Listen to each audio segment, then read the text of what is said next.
प्यारे बच्चों, जैसा कि आप जानते हैं कि आपने 8.1 8.2 का कंप्लीटली डिस्कशन कर लिया है, तो आपके पास नेक्स्ट हेडिंग आती है multiplication of matrices, which is very important for up to class 11th 12th. Heading is multiplication of matrices. Matrices बच्चों एक प्लूरल शब्द होता है, ये रिप्रेजेंट करता है एक से ज्यादा मैट्रिक्स को, इसलिए मैंने मैट्रिसेस लिखा है. तो मैट्रिक्स होता है सिंगुलर वर्ड और मैट्रिसेस होता है प्लूरल वर्ड. ठीक है ना. तो मल्टीप्लिकेशन बच्चों काफी इंपॉर्टेंट होता है, तो मैं आपको पहले वो समझाने का प्रयास कर रहा हूँ कि भाई मल्टीप्लिकेशन पॉसिबल कब होता है और कब मल्टीप्लाई कैसे करते हैं और मल्टीप्लिकेशन के बाद रिजल्ट निकालते कैसे हैं. तो प्यारे बच्चों, आपके पास आ चुके हैं क्वेश्चंस. सबसे पहले देखिए भाई, आपके पास दो मैट्रिक्स है. एक मैट्रिक्स है ए और दूसरी मैट्रिक्स है बी. तो बच्चों ए मैट्रिक्स आपके पास गिवन है 1 5 2 0. ठीक है ना. और दूसरी मैट्रिक्स गिवन है 3 -1 4 और 6. ये बच्चों आपके पास दो मैट्रिक्स गिवन है. अब बच्चों यहाँ पे मैट्रिक्स मल्टीप्लिकेशन का पहला नियम समझिए. सबसे पहले आपको गिवन मैट्रिक्स का ऑर्डर लिखना पड़ेगा, मतलब कितनी रो और कितनी कॉलम है. पहले रो लिखा जाता है, तो 2 क्रॉस 2. यहाँ पे भी बच्चों स्क्वायर मैट्रिक्स है. स्क्वायर मैट्रिक्स बच्चों उसको कहते हैं जिसमें रोज और कॉलम सेम होती है, उनके संख्या सेम होती है, उनके नंबर सेम होते हैं. तो अगर आप ध्यान से देखेंगे तो पहली मैट्रिक्स भी 2 क्रॉस 2 है, और ध्यान से देखेंगे तो दूसरी मैट्रिक्स भी 2 क्रॉस 2 है. और आपको ये एलिमेंट सेम करने होंगे. अगर ये एलिमेंट सेम नहीं है तो फिर मैट्रिक्स मल्टीप्लिकेशन पॉसिबल नहीं है. ध्यान से देखिएगा, अगर एक मैट्रिक्स का ऑर्डर है m क्रॉस n और दूसरी का ऑर्डर है n क्रॉस p, तो ये n सेम हो देंगे, ये n और n सेम होने चाहिए, और इनके सेम होने के बाद ही आप जब मल्टीप्लाई करेंगे तो ऑर्डर आएगा m क्रॉस p. ऑर्डर क्या होता है? m cross p. This is very important point जो जल्दी कोई बताता नहीं है और लोग गलत सलत मल्टीप्लिकेशन करके आ जाते हैं. फिर से समझिएगा, आपने एक मैट्रिक्स का ऑर्डर लिखा 2 क्रॉस 3, दूसरी मैट्रिक्स का ऑर्डर लिखा 3 क्रॉस 2 या 3 क्रॉस 3 लिख दिया. तो फिर से लिखते हैं, एक मैट्रिक्स का ऑर्डर है 2 क्रॉस 3, एक का है 3 क्रॉस 2. तो ये क्या मल्टीप्लाई होंगी? बिल्कुल होंगी, क्योंकि ये 3 और 3 सेम है, और मल्टीप्लाई होने पर ऑर्डर आएगा 2 क्रॉस 2. ये देखो, आपने पहले ही पता कर लिया कि भैया मल्टीप्लाई होने के बाद ऑर्डर क्या आने वाला है. एक मैट्रिक्स का ऑर्डर है 2 क्रॉस 3, दूसरा का भी ऑर्डर है 2 क्रॉस 3. कह रहा दोनों मल्टीप्लाई करो, नहीं होंगी क्योंकि ये दोनों सेम नहीं है. मतलब मल्टीप्लिकेशन के लिए इंपॉर्टेंट ये होता है कि भाई पहली मैट्रिक्स का जो नंबर ऑफ कॉलम है वो दूसरी मैट्रिक्स की नंबर ऑफ रोज के बराबर होनी चाहिए. अगर ऐसा है तभी मैट्रिक्स मल्टीप्लिकेशन पॉसिबल होता है. जैसे यहाँ पे लिख दिया किसी ने 2 क्रॉस 3, फिर यहाँ लिख दिया 3 क्रॉस 2. तो पहली मैट्रिक्स का जो नंबर ऑफ कॉलम है वो दूसरी मैट्रिक्स के नंबर ऑफ रोज के बराबर है, इसलिए मल्टीप्लाई होगा, और मल्टीप्लाई होने पर ऑर्डर आएगा 2 क्रॉस 2. ये बच्चों काफी इंपॉर्टेंट बात है. तो बच्चों इस मैट्रिक्स का ऑर्डर क्या है? 2 क्रॉस 2. इसका ऑर्डर क्या है? 2 क्रॉस 2. तो ये मल्टीप्लाई हो सकते हैं, और मल्टीप्लाई होने पर ऑर्डर भी क्या आएगा? 2 क्रॉस 2. तो बच्चों ये काफी इंपॉर्टेंट पॉइंट है. बुक्स में भी इन पॉइंट्स का डिस्कशन नहीं किया जाता है, और आप लोग कंफ्यूज हो जाते हो कि बुक्स में क्वेश्चन चेंज कैसे हो जा रहे हैं, ये मल्टीप्लाई कर क्यों नहीं रहे हैं. तो आपको ये पॉइंट बड़ा इंपॉर्टेंट होता है जो मैंने अभी आपको डिस्कस करके समझाया. ठीक है. तो बच्चों ये वाला पॉइंट स्कूल के टीचर्स भी आपको डिस्कस करके नहीं बताएंगे. वो क्या कर देंगे, सीधा ही सीधा मल्टीप्लिकेशन चालू कर देंगे, और आपको ये पॉइंट क्लियर ना होने की वजह से काफी सारे आपके मल्टीप्लिकेशन वाले क्वेश्चंस गलत होना चालू हो जाए. तो मल्टीप्लिकेशन पॉसिबल तभी होता है जब पहली मैट्रिक्स की जो नंबर ऑफ कॉलम्स होगी वो दूसरी मैट्रिक्स के नंबर ऑफ रोज के बराबर होनी चाहिए. तो आप लिख लीजिए, multiplication of matrices is possible if and only if the column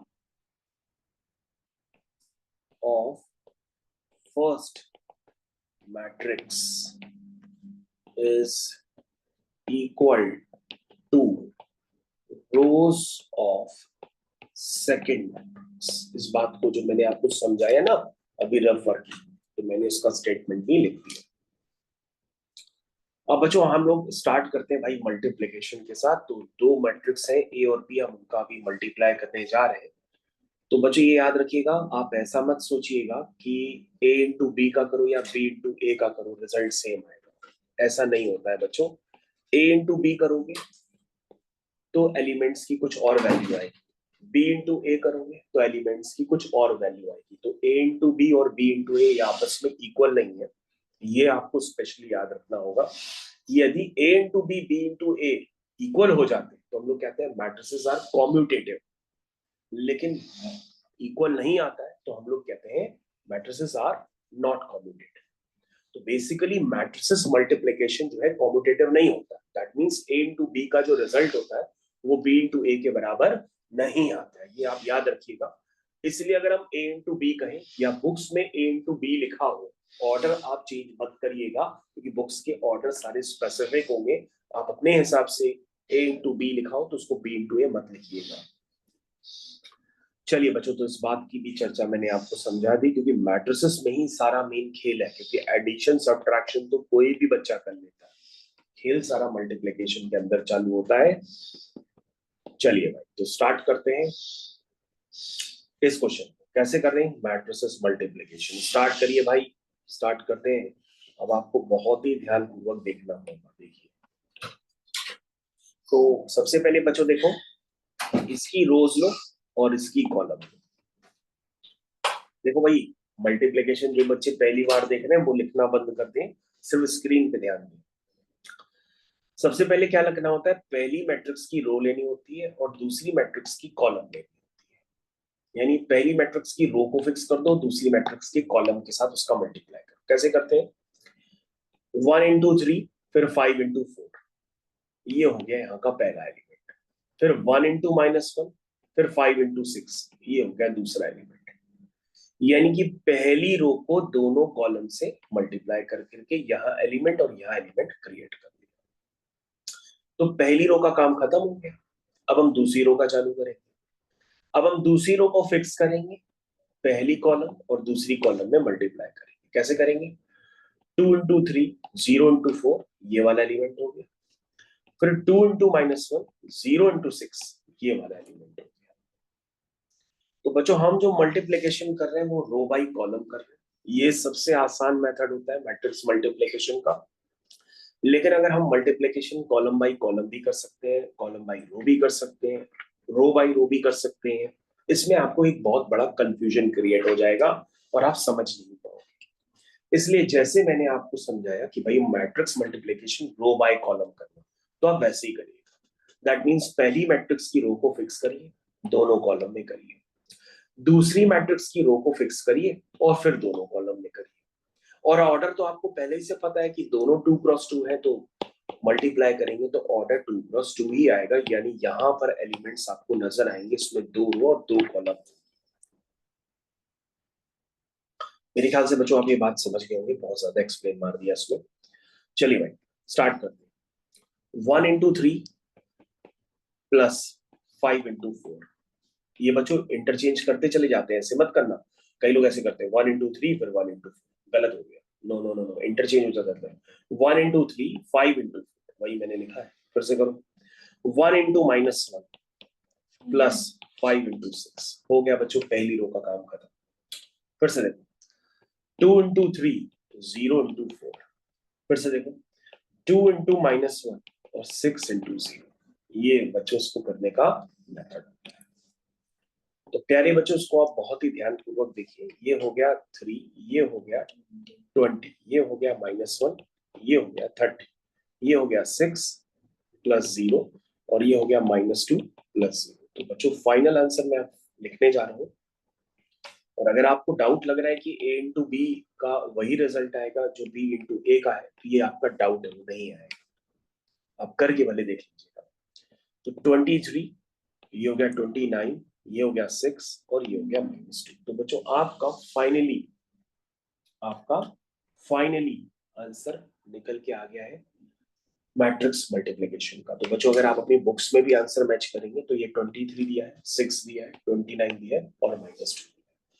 और बुक वालों ने फर्दर आपको B टू A भी निकाल के दिया है और उसका रिजल्ट जो आ रहा है वो 1, 15, 16, 20 आ रहा है। तो दैट मीन्स ये और ये आपस में इक्वल नहीं है।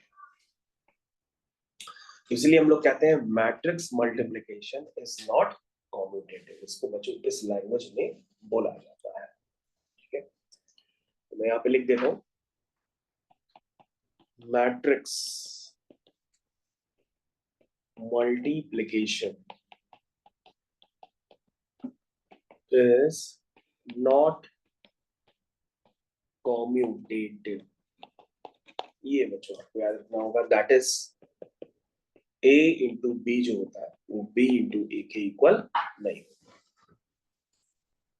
तो याद रखिएगा सब लोग, ये हो गया मैट्रिक्स का मल्टीप्लिकेशन में। ठीक है,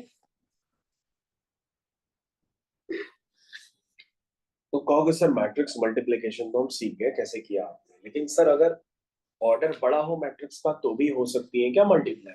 हाँ, क्यों नहीं हो सकती, बस रूल्स याद रखो। चलो अभी एक और एग्जांपल ले लेते हैं और सबसे पहले चेक करिएगा कि वो मल्टीप्लाई हो भी पाएंगे कि नहीं हो पाएंगे। ऐसे ना मल्टीप्लाई करते हुए चालू कर देना। एक लास्ट क्वेश्चन बच्चों करते हैं।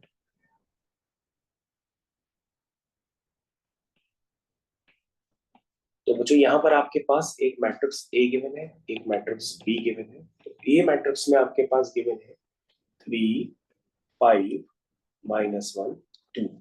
इसमें गिवन है 4 और 7। कह रहा ए इंटू बी निकाल। तो ए इंटू बी कैसे निकालेंगे पहले देखिए। इसका ऑर्डर क्या है 2 क्रॉस 2। इसका ऑर्डर क्या है 2 क्रॉस 1, क्योंकि इसमें 2 रो और 1 कॉलम है। ध्यान से देखो बच्चों, 2 रो है 1 कॉलम है, तो ऑर्डर क्या हुआ 2 क्रॉस 1। तो क्या ये दोनों वैल्यू सेम है? हाँ सेम है, तो मल्टीप्लाई हो जाएगा। और मल्टीप्लाई होने पर ऑर्डर आपने पहचान लिया, इसका ऑर्डर आएगा 2 क्रॉस 1। यानी मल्टीप्लाई होने पर इसमें 2 रो होंगी और 1 कॉलम होगा। यानी मल्टीप्लाई होने पर सिर्फ आपके पास 2 ही एलिमेंट इसमें नजर आएंगे। ठीक है ना, समझ गए ना? तो चलो स्टार्ट करते हैं। ऑर्डर तो आप बच्चों समझ ही गए, तो आप बस लिखना चालू करो जरा। चलो क्या बताया हमने 2 क्रॉस 1 आएगा। चलो स्टार्ट करते हैं। सबसे पहले इसको फिक्स करते हैं। तो 3 इंटू 4 5 इंटू 7 और आगे कुछ है ही नहीं।